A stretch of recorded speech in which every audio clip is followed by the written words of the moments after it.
con este pensamiento. La efectividad y oportunidad de nuestras intervenciones en crisis dependen en gran medida de nuestro grado de conocimiento. La efectividad y oportunidad dependen en gran medida de nuestro grado de conocimiento. Y acá voy a tomar como ejemplo este hecho lamentable que ha pasado en el aeropuerto Jorge Chávez, ¿no? Que tenían que hacer un simulacro y de repente las personas que en paz descansen, que estaban manejando esa unidad de los bomberos, puede ser, porque nadie sabe hasta ahora cuál es lo cierto, no sabían que podían entrar donde es la línea de donde salen los aviones, o sea, la pista de salida de los aviones. ¿Por qué? Podría ser, estoy pensando, podría ser por falta de conocimiento. Entonces, si uno no conoce algo, definitivamente no puede hacer nada, no puede pensar, no puede tomar decisiones. Dice que en la región de América, el 73% de la población y 67% de los establecimientos de salud se encuentran en zonas altamente propensas a la ocurrencia de desastres naturales. Y voy a hacer un paréntesis para decirles, si ustedes ven en su celular, ven sismos del día, todos los días hay temblores en cualquier zona del país, preferentemente en la costa y también en la zona norte, en la zona de Chachapoyas, en la zona de San Martín. Entonces, miren, y también decíamos que esto tiene mucha relación con el cambio climático. Por lo tanto, ¿cómo definimos la gestión de riesgo frente a los desastres? La definimos como el conjunto de políticas, acciones, herramientas, metodologías dirigidas a la prevención, a la mitigación y a la preparación para las respuestas, orientadas a la reducción de los riesgos originados por los desastres. Y estos desastres tenemos que decir que son de dos tipos. Son desastres naturales y son también desastres provocados por el hombre. Lo vamos a ver más adelante. ¿Qué es un evento adverso? Se define como la alteración de las personas, de la economía, de los sistemas sociales, del medio ambiente, causado por sucesos naturales o generados por la actividad humana o por la combinación de ambos, que demandan una respuesta inmediata de la comunidad afectada. Nos quedamos ahí y decimos que demandan una respuesta inmediata a la comunidad afectada. Lo último, y que está subrayado, entonces también nos va a servir para hacer la diferencia en lo que sería una emergencia y lo que sería un desastre. Evento adverso, ¿qué es lo que tenemos? Tenemos desorganización, damnificados, desaparecidos, heridos, muertos, viviendas destruidas, comunidad aislada, pérdida de ganado, producción afectada, y tenemos una respuesta de la comunidad afectada, y ahí va lo que les acabo de decir, la diferencia. Si esto se puede solucionar con los recursos locales, entonces estamos hablando de una emergencia. Cuando no podemos solucionarlo con los recursos locales y supera la capacidad local, entonces estamos hablando de lo que sería un desastre. Esa es la diferencia. Emergencia lo solucionas con lo que tienes, pero el desastre ya pides ayuda. Y acá en esto, por ejemplo, tendría que mencionarles, hace años el terremoto de Chile, creo que fue el último terremoto de Chile, estaba la señora Bachelet como presidenta, y entonces dijeron, no necesitamos ayuda, nosotros lo vamos a solucionar, podemos solucionar. Entonces, quiere decir que estaba en una emergencia. Pasaron 2 días y convocaron que dieran ayuda internacional. Entonces, en ese momento se dieron cuenta que lo que tenían era un desastre. Por lo tanto, el desastre lo definimos como alteraciones intensas en las personas, la economía, los sistemas sociales, el medio ambiente, causado por sucesos naturales o generado por la actividad humana o por la combinación de ambos, que superan la capacidad de respuesta de la comunidad afectada. Si superan la capacidad de respuesta de la población afectada, desastre. Diferente a lo que es emergencia. ¿Cómo se define la emergencia?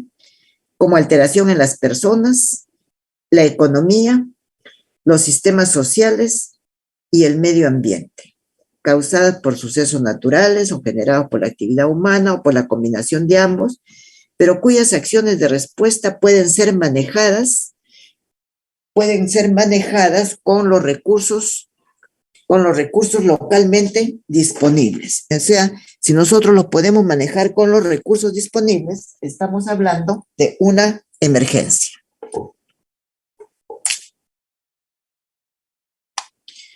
¿Cuál es el ciclo de los desastres? En los desastres tenemos fases, que son el antes, el durante y el después. El antes del desastre, durante el desastre y después del desastre. Pero cada una de esas fases tiene etapas. Así, por ejemplo, en el antes tenemos la prevención, la mitigación y la preparación, que vamos a ir viendo cada uno de ellos. En el durante tenemos la respuesta y en el después tenemos la rehabilitación y la reconstrucción. ¿Hasta acá alguna pregunta? ¿Alguna pregunta hasta acá?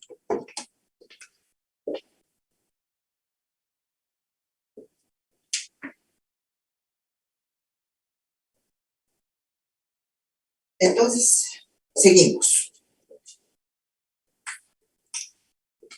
Y vamos a comenzar por la primera fase, que es el antes. En el antes tenemos la prevención. Dice que el conjunto, que es un conjunto de medidas, la prevención, para impedir o evitar que eventos causen desastres. Sinónimo de protección, nos vamos a proteger, vamos a hacer que, ¿cómo se llama?, que no haya desastres, ¿sí?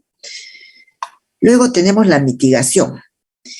La mitigación se diferencia de la preparación porque es el conjunto de medidas para modificar determinada circunstancia que signifique una reducción de riesgo.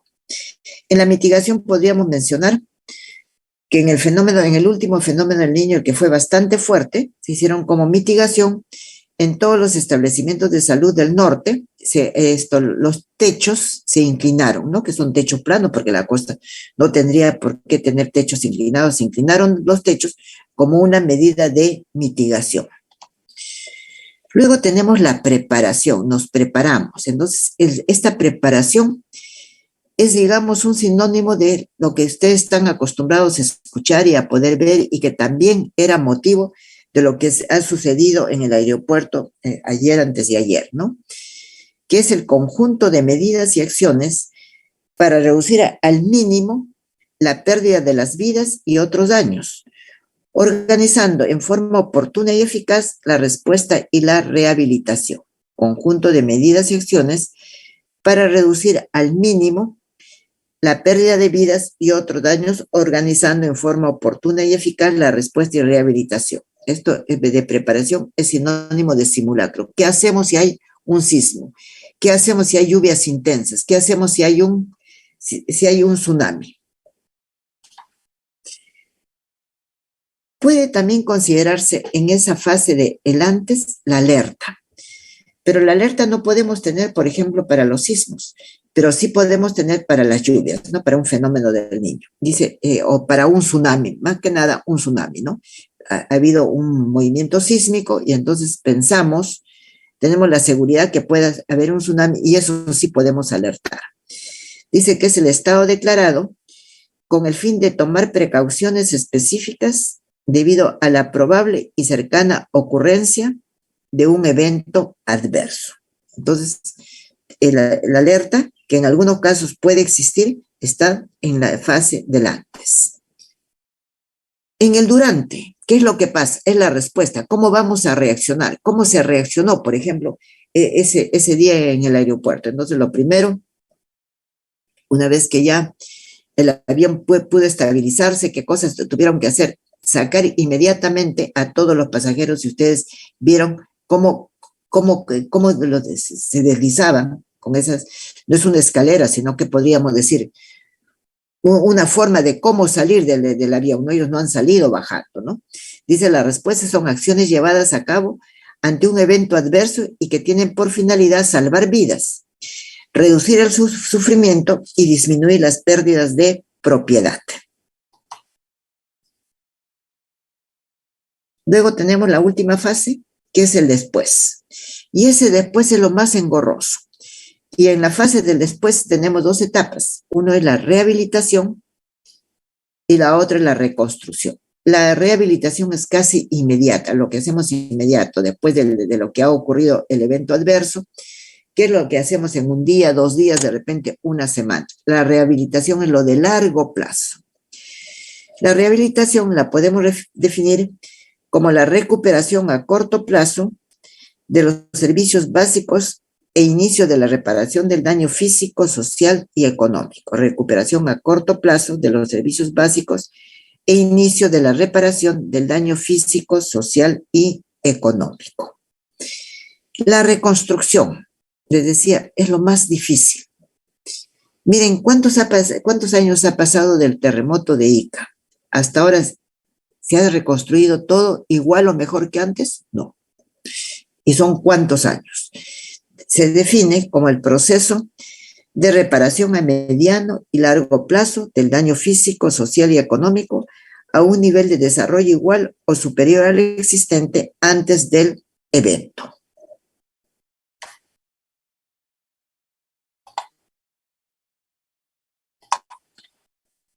Habiendo concluido estas 3 etapas, ¿alguna pregunta, alguna duda? ¿Alguna pregunta, alguna duda habiendo concluido estas 3 etapas? No, doctora. ¿Qué podemos decir en cuanto a las consideraciones sobre desastres naturales? Primeramente, que el desastre natural más frecuente son las inundaciones. Pueden ser por las lluvias, y muchas veces las lluvias, ¿qué cosa es lo que van a generar? Van a generar el desborde de los ríos. Los terremotos son menos frecuentes, pero son los que causan más daño, más muertes y más daño económico que cualquier otro desastre. Se dice que el 90% de todas las víctimas de los desastres viven en África y en Asia, y que alrededor del 95% de las muertes por desastres naturales ocurren en países pobres. Y entonces yo diría, bueno, está bien, 95% de muertes por desastres ocurren en países pobres. Entonces, ¿cuál es la relación de la pobreza que tenga que tener el país con la muerte que pueda haber? Les voy a responder. Si tenemos localidades pobres, construyen prácticamente en las márgenes de los ríos. El río crece, hay una inundación, se lo lleva, las personas fallecen. No hablemos de los ríos, hablemos de los cerros que tenemos acá en Lima. Ustedes han visto el Cerro El Agustino y todos los cerros, la cantidad de población que tiene y la cantidad de construcciones que tiene. Que Dios nos ampare. Un terremoto, ¿qué pasa con esas personas? Entonces ya ustedes se dan cuenta por qué estamos mencionando esa relación que hay entre la cantidad de muertos y los países pobres. ¿Cuáles son los efectos de los desastres? Primeramente, existe relación entre el tipo de desastre y el efecto sobre la salud. Algo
Entonces decíamos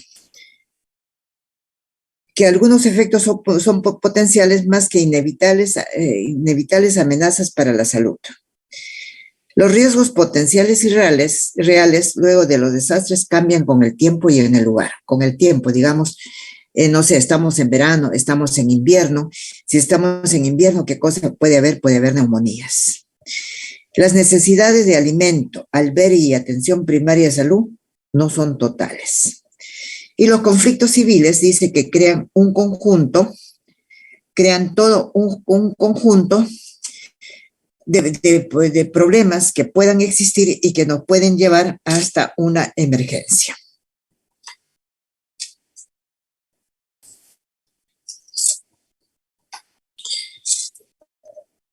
¿Alguna pregunta?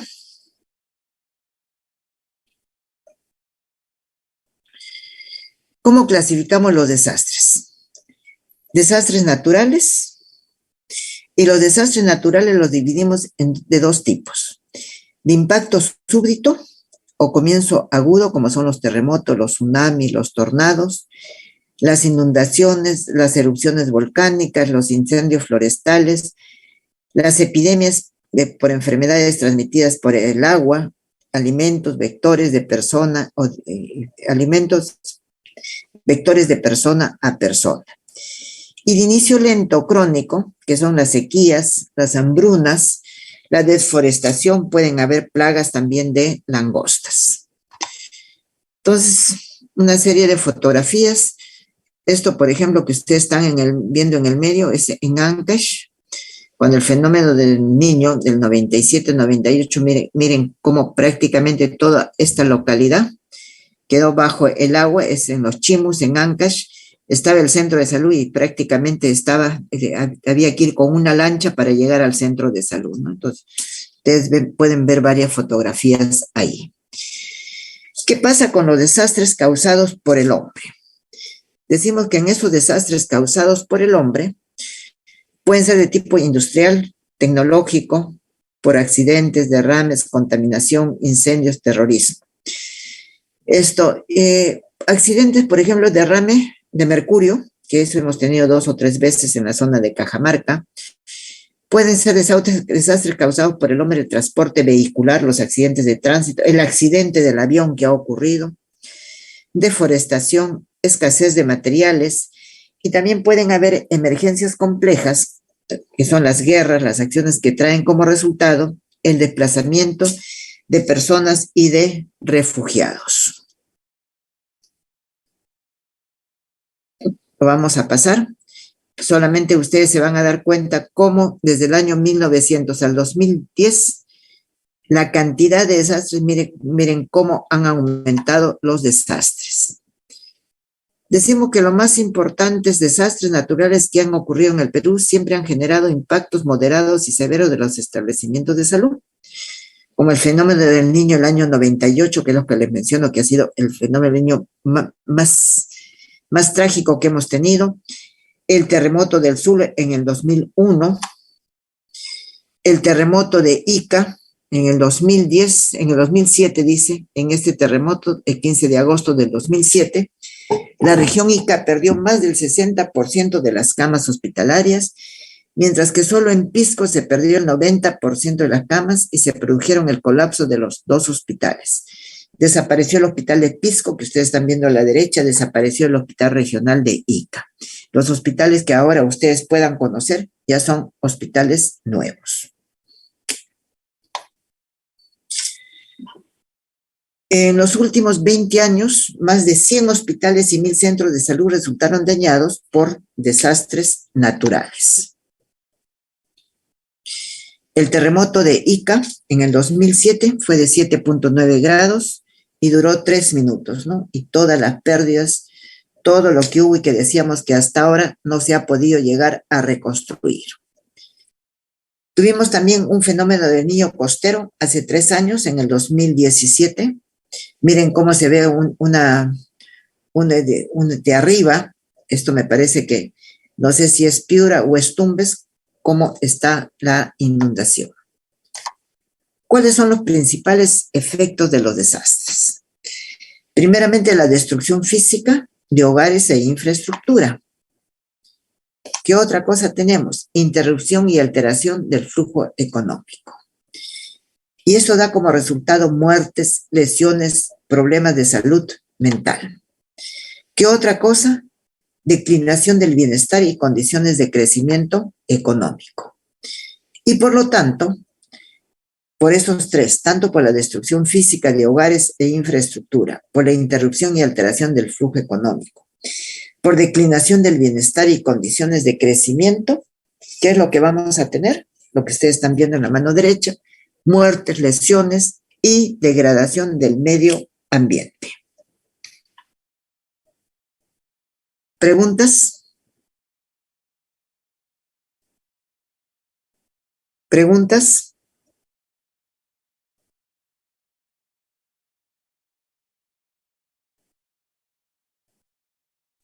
No, doctora. ¿Por qué los desastres son un problema de salud pública? Porque causan un número inesperado de muertos y heridos, porque destruyen la infraestructura de salud y los servicios básicos, porque alteran la prestación de los servicios de salud, porque tienen efectos adversos sobre el medio ambiente y la población al aumentar el riesgo potencial de enfermedades transmisibles y peligros ambientales. Y acá me voy a detener un poco. Generalmente mandan muchos alimentos cuando hay un tipo de ese desastre, pero de repente no son los alimentos adecuados que se tengan que vender, entonces, o que se tengan que usar. ¿Y qué cosa hace? Que estos alimentos se almacenen y puedan ser, digamos, los que nos estén causando después problemas de tipo ambiental. ¿Qué otra cosa? Afectan el comportamiento psicológico y social de las comunidades afectadas. Y como dicen, esto, siempre también tenemos que pensar en una oportunidad. Ustedes ya saben qué es una oportunidad. A raíz de este terremoto de Ica, se pensó en que el daño que sufrían las personas, el personal de salud que trabajaba en los establecimientos de salud, que no pudo regresar a sus casas porque no había medio cómo poder regresar. Digamos, todas las comunicaciones y las vías terrestres estaban totalmente afectadas y entonces sufrieron ese daño psicológico. ¿Y cuál fue la oportunidad? Eso dio lugar al nacimiento de la ley sobre salud mental.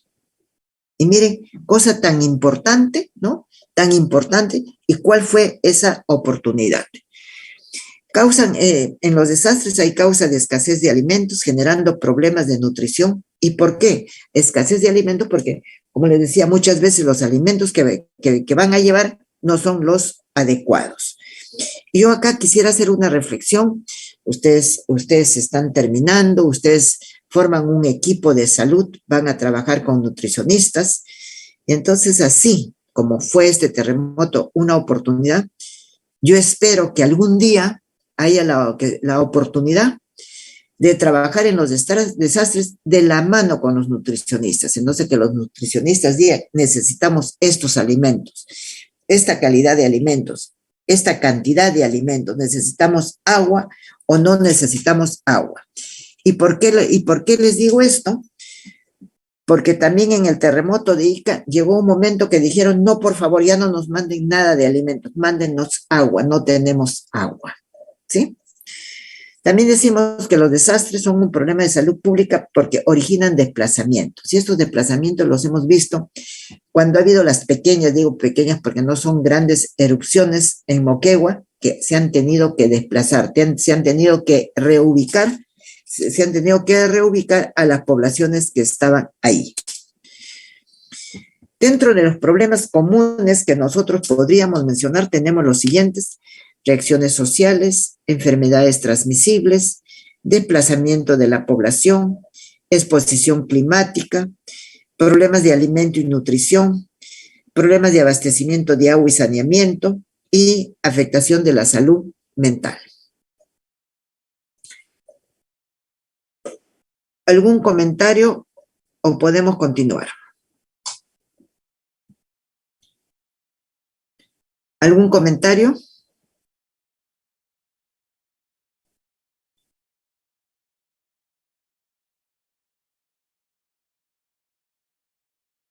Continuamos. Se dice que los hospitales son especialmente vulnerables a los desastres. Y siempre hablamos de hospitales, y entonces alguno de ustedes podría decirme, ¿y por qué no hablamos de centros de salud, de puestos de salud? Mi respuesta sería, porque son los hospitales los que nos van a solucionar el problema de la demanda que vamos a tener. Vamos a decir, un trauma tóraco-abdominal no puede ser resuelto en un puesto de salud, no puede ser resuelto en un centro de salud. ¿Dónde tiene que ir? Tiene que ir al hospital. Decimos también que la tasa de ocupación es constante 24 horas diarias durante todo el año y un hospital es muy difícil de evacuar en caso de emergencia. Sin embargo, sin más comentarios, en el terremoto de Tacna se evacuó el hospital de Tacna y quedó evacuado, digamos, sus servicios, todos bajaron a las áreas libres, quedó así más de 6 meses, sin más comentarios. La supervivencia de algunos pacientes depende del correcto funcionamiento de equipos y de la continuidad de los servicios básicos. ¿Qué otra cosa podemos decir? Que en emergencias y desastres las instalaciones médicas son esenciales y deben seguir funcionando con posterioridad a un desastre. Y entonces, por eso tendríamos que decir, por eso tenemos que preparar nuestros hospitales con planes para que estos puedan soportar la demanda que viene como consecuencia de un desastre y también la demanda natural, ¿no? Decimos que todo esto depende altamente de los servicios públicos, los cuales generalmente se ven interrumpidos a causa de los desastres. Se ven interrumpidos en los desastres, ¿por qué? Porque no tienen agua. Entonces, ¿cómo podrá funcionar una emergencia si no hay agua? ¿Cómo podrá funcionar un centro quirúrgico si es que no hay agua? No hay luz, no hay grupos electrógenos. Entonces, ¿cómo se podrá, por ejemplo, hacer intervenciones quirúrgicas si no tenemos luz? Entonces, para que ustedes puedan entender algunos de los ejemplos. Dentro de los efectos de los desastres en los servicios de salud tenemos incremento de la demanda de atención en los establecimientos de salud, daños en los elementos estructurales y no estructurales en los locales de salud, pérdida de equipos, medicamentos y materiales médicos, pérdida de equipos. Definitivamente tendría que decirle que los equipos tienen que estar anclados, tienen que estar asegurados. Si no está asegurada una computadora, ¿se puede caer al suelo? Sí. Si no está asegurado alguno de los equipos en UCI, podría causar un grave problema, incluso la muerte del paciente, porque se puede desconectar. ¿Qué otra cosa tenemos? Afectación física y psicológica del personal, pacientes y visitantes, que ya lo hemos comentado. ¿Qué otros efectos?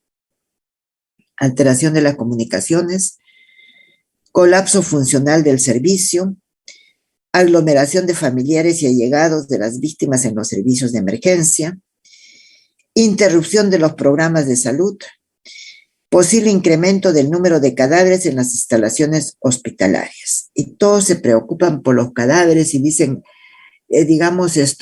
hay alta preocupación por los cadáveres. No nos preocupemos por los cadáveres, ¿no? Preocupémonos más bien por las personas que están en riesgo, que tienen en riesgo su vida, ¿no? Para poderlas atender.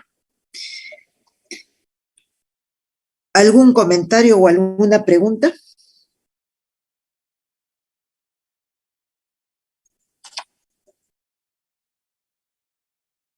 ¿Me están escuchando? Eric. Sí, doctora. Sí, lo escuchamos.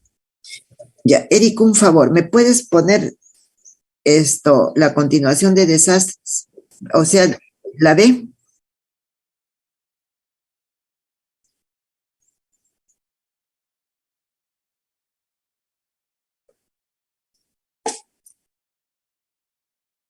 No, la continuidad de desastres.